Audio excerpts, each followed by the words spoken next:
Hey there, and welcome to the Cyber Resilience Brief, a SafeBreach podcast, the podcast that's all about helping you build real-world cyber resilience. I'm Tova Dvorin, and every episode we unpack what's working, what's evolving, and what you can actually do to stay one step ahead of attackers. In this episode, we will be speaking to SafeBreach's senior sales engineer, Adrian Culley, also our resident contact in the EU for our EU team, about the FBI advisory regarding Iranian hacking attempts released on June 30th, 2025. Happy listening. Hi, Adrian. How are you today? I'm very well. How are you, Tova? I'm good. I'm excited. Let's talk about this Iranian hacking threat. Okay, very timely. There was a brand new government advisory published by the FBI, the National Security Agency, and CISA earlier this week. This is the first week of July, concerning Iranian cyber actors and vulnerable US networks, albeit it could be elsewhere around the world as well.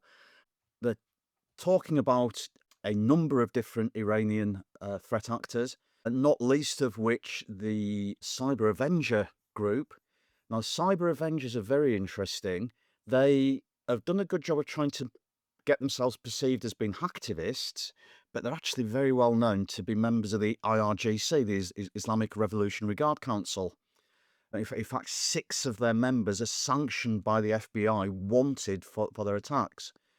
They're specifically targeting regulated industries, those that use operational technology, IoT, two distinct things, but they can be conflated. And they write very specific code that's very nasty, attacking OT systems, particularly water industry, particularly the aviation industry. And basically the advisory from the government is saying now is the time to check the resilience of these systems against known Iranian threat actors. There's other confidential intelligence that we're likely to see some very high profile attacks in the very near future. In fact, they may already be underway. Now, that's not ambulance chasing, that's not chicken licking the skies falling. What we're saying is now is the time to simulate and emulate these attacks, to check our resilience and minimize the attack surface against these threat actors. Well, my understanding from the advisory as well is that it's not just Iranian threat actors. Is that correct? That there might be other forces involved? So that's a very interesting point. Attribution in cyber investigations is the most difficult thing, and in general, best left to governments. There are some standard texts on this. A friend of mine, Richard Clayton from the Cambridge University computing department, did his PhD in anonymity and traceability in cyberspace a very long time ago. That's available online. I recommend anybody who's looking at attribution reads that. There's the Perkovich research on attribution, Thomas Ridd's attributing cyber attacks, very exhaustive. But all of these will tell you how difficult cyber attribution is and how easy it is to misattribute.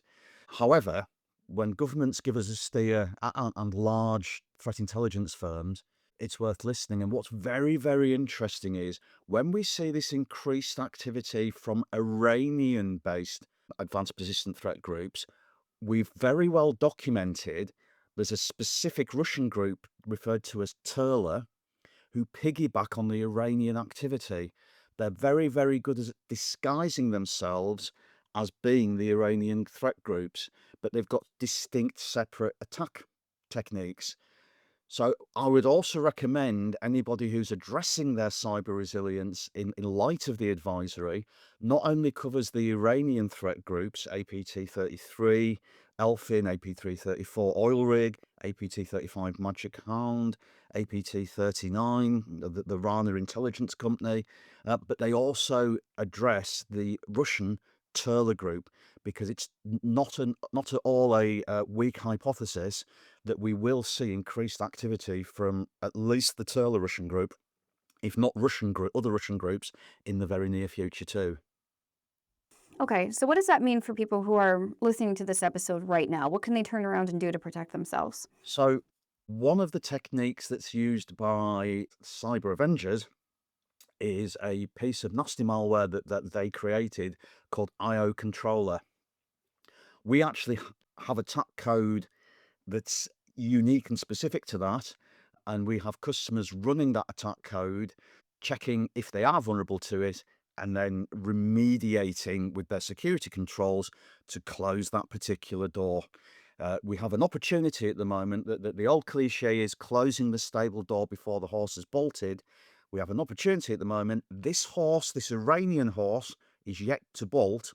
Please lock and bolt your stable doors. I mentioned a list of attack groups earlier as well. We have as a SafeBreach, we have 17 different distinct Iranian threat actors playbooks, code books. I'd recommend running all of those on a scheduled, continuous basis. We have at least 11 actionable code, attack code, government advisories concerning Iranian attack groups.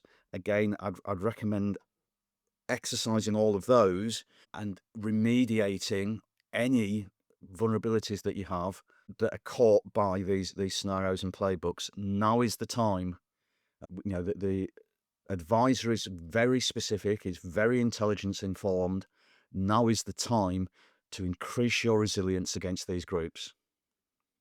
Yeah, that's a good point, Adrian. And if you're a current SafeBreach customer who's listening to this episode, there are two things that you can do, by the way. One, you can look up the FBI advisory and cross-reference for the specific attacks that we are describing here today and run them through the platform. Or, on the off chance you're listening to this and is at least a few days after this episode, you may see a preset scenario in your console. Just go ahead and run it. It has everything included. One-stop shop. Absolutely, Tova. Also, reach out to your customer success team. They're all fully briefed on this. They'll happily guide you through this as well. There is a lot of goodness, a lot you can be doing to target, harden yourself, and increase your resilience before you're attacked. The Cyber Resilience Brief is a SafeBreach podcast. It's produced by Tova Devorin and executive produced by Adrian Culley. Sound design provided by Adobe Podcasts. Distribution provided by Podbean, and extra support and love from the SafeBreach team. For more information on how adversarial exposure validation through SafeBreach can protect you and your business, no matter where you reside or what industry you're in, please visit us at www.safebreach.com.